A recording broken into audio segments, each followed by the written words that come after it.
My personal background, I have somehow three different backgrounds all the time. So one is my professional background. Since 1998, I'm working as a graphic designer. My main area is typography, book design, corporate design. So I was working for different companies in the area of industry, but also for museums to do catalogs, for example. And another background is more coming because of my cultural background, personal background. As I'm a German-Japanese, I continue to publish books about Japanese culture for German readership. And also my PhD that I just finished is about the encounters between West and Japan, but more on a visual base. And in this case, I published in the last year 6 books. And the latest book, like the 7th book, is more talking about a very personal project. So this is not in the area of communicating about Japanese culture in Germany. And then my third area is the teaching. So I'm teaching since already 11 or 12 years. And 2010 I moved to Hong Kong to be an assistant professor there and to continue and concentrate on my teaching. So I'm teaching now typography, book design, and information graphics, and this is also my area for my research. When I got to know about the topic about this conference, saying display fonts, I was a bit not sure what I can offer for this conference, because normally I don't deal so much with display fonts. I always tell my students, please use first the traditional fonts before you start experimenting with display fonts, and don't rely on the display fonts because maybe they only attract people's eyes. So this is always what I'm saying. So I kind of had quite a lot of struggles. What can I offer for a talk? And talking about display fonts.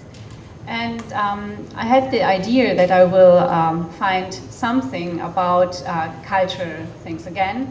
And so I came up with the topic bamboo fonts. So other namings for these kind of fonts are, for example, Japanese style fonts or brush style fonts. So these kind of fonts. And as my interest is in the culture area, I will talk about Japanese ideas of these kind of fonts. And as it is in so many cases, like if you start working on a topic and you go somewhere else or you go for traveling, suddenly you find so many things that gives you a new hint. Or you suddenly think, oh, there's also another aspect of it. So I went to Japan last winter and I was suddenly standing in front of this studio where an old man is engraving characters into bamboo. And first I thought, okay, I have to change somehow my topic, so I should talk about this because this can be the real bamboo font and not our stereotypical ideas of it. And this man is quite amazing. He's engraving Chinese and Japanese characters into bamboo without preparation, so this looks in the end really like a calligraphy. But somehow I thought this can't be the topic because this is somehow a completely different world. So I will tell you today, or I will talk today more about 3 different aspects of bamboo fonts. Like first I will talk about the characteristics of these typefaces, then I will talk about the history part, and then I will also show you an experiment I made with the help of a few other people. So if you search for bamboo fonts, for Japanese fonts, or even brushstroke fonts, you will find these kind of examples. Like typefaces, you will also find anywhere in the world where you can have Japanese snack or Chinese snack. And if you summarize the characteristics of those fonts, you will find something like these kind of triangular strokes, in and decreasing stroke strength. You will find that the outer shape is rectangular or angular. Then, in this case, the stroke shapes are curved. And sometimes you find only upper cases. So, of course, there are also some other examples. So, for example, I think this is a more softened version. This is not so radical as the one before, and maybe it's easier to use also for other purposes.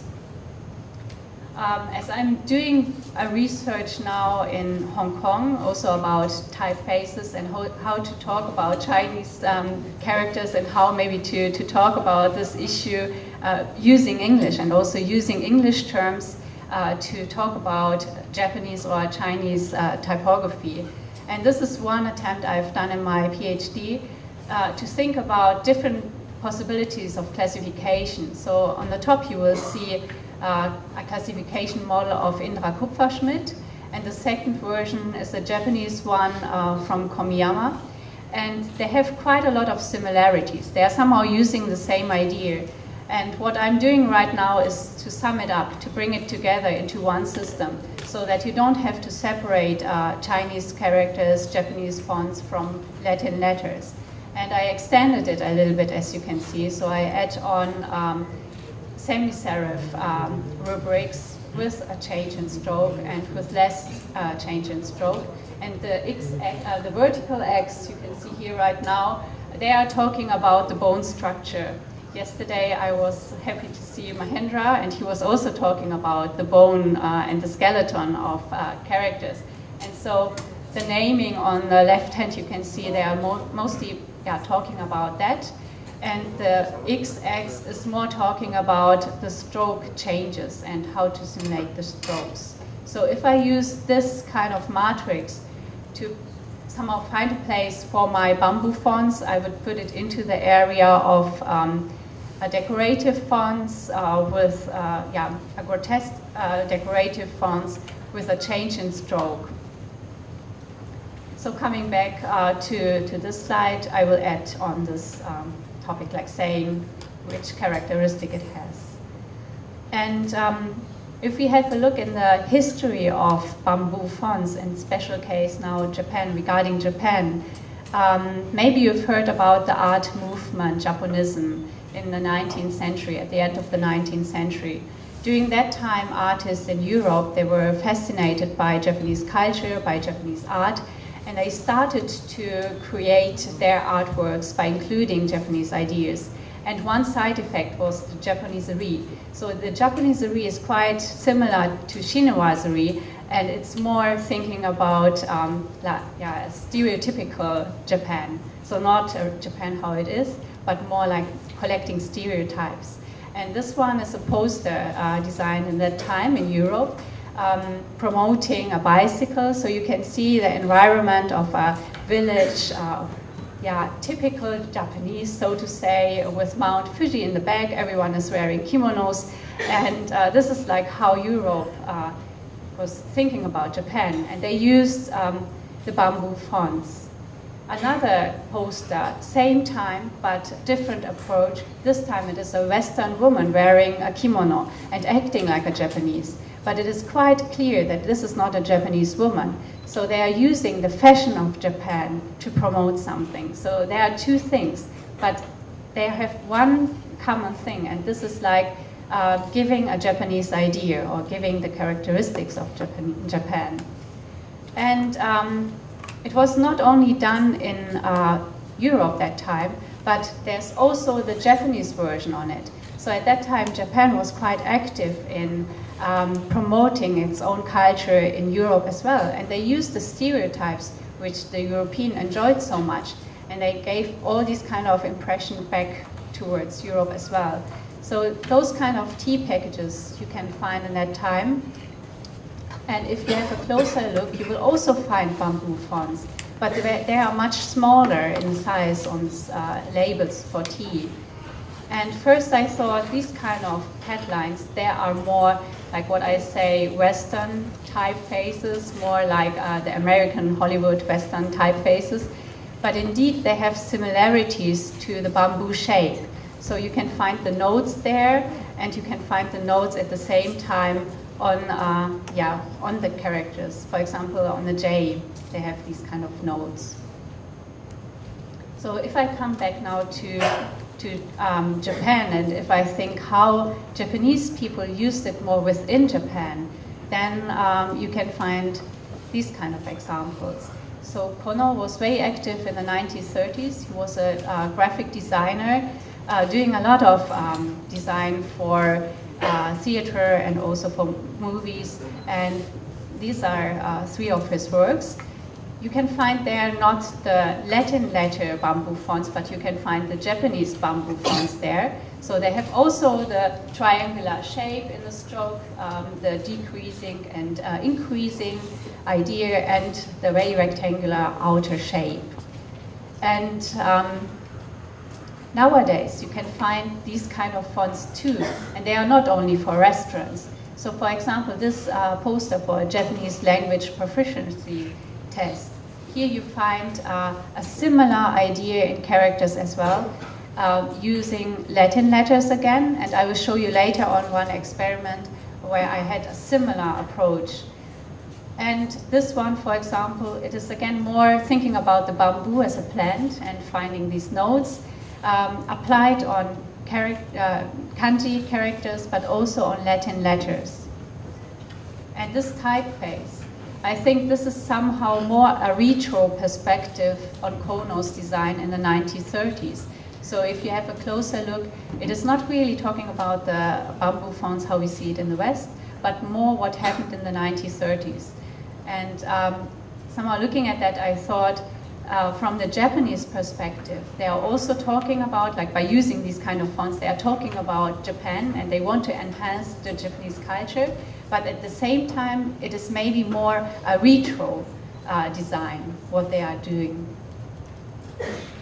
So after having this kind of more theoretical approach, I thought, what about making an experiment? Because one thing I somehow, found an answer was about the Japanese fonts, like why it's called Japanese fonts, or why it can be also called bamboo fonts, so the connection to the bamboo. But I was still not really sure, is it really because of the shape of the brush? Or if you start writing if you start writing Latin letters with a Chinese brush or Japanese brush, will you get these kind of shapes?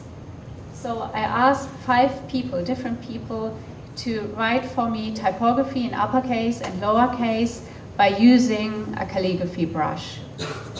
I asked 2 calligraphers, sorry, there's a typo, both are based in Hong Kong and not in Germany. And then the second column, 2 people based in Germany, 2 people who are also doing Latin letters typography, and not only the Japanese or Chinese one. And then I have one last person who is a graphic designer, but at the same time doing calligraphy since 10 years. And I asked them to give me some writings, and they did it for me. And I can spend quite a lot of time talking about those kind of different shapes and how you can analyze it, but I will make it a little bit short. So personally, I think, like especially the first column, the 2 Hong Kong people who did for me the calligraphy, you can see they're somehow not really responding to the letters in a way, how to say, natural way, I would say. So somehow I can feel it is for them a different area, a not very safe area. And what I also see here right now is that the T, the lowercase t, so suddenly it gets a descender. So this I found quite interesting. And but what I found quite surprising was what I got from the graphic designer, from the Japanese graphic designer. He somehow did what I thought would everyone do, but indeed only he did it, because I tried to make my briefing as simple as possible so that I don't give them too many indications or too many hints what I want to have. What he did was really thinking about styles of calligraphy, which are normally used for Japanese calligraphy, and he applied it on the Latin letters. So for this example, you can see he used the ideas for kana writing, and he applied on the lower cases, and I think this is quite close to each other. Then you can see this one, and this one, he is somehow reflecting the kaisho style, and you can see for the upper cases it's working quite well, and here it's starts already that I can recognize some of the decreasing, increasing shape and so on. But more surprisingly was, the last one, he followed the Gyosho style, and there I can see a very close connection to the bamboo fonts again. So somehow I found, like, if they apply the idea of typefaces or of writing styles towards Latin letters, then you have somehow again the stylistics of bamboo fonts, like the triangular shapes of strokes, like the increasing, decreasing stroke, and so on. But somehow it is not very clear whether it's a sans serif typeface or a serif typeface. So I thought if I ask everyone to do that for me, I have to offer something as well. And I did the experiment this time by using the Kozuka Mincho.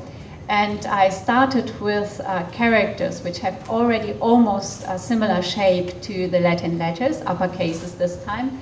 And I had to do some refines. So I had to cut off something. In one case, in the case of the G, I had to combine 3 things together and so on. And somehow I built up this one. And I tried not to change too many things. And then I did the same because I thought, like, if I ask them to do the uppercases and lowercases, I have to do the lowercases too. So I applied the same technique. And then somehow I found out that it is quite difficult to do it because for Chinese characters or for kanjis, they are mostly based on a square idea, but they don't have ascenders and descenders. So there I had to do more refines than with the uppercases.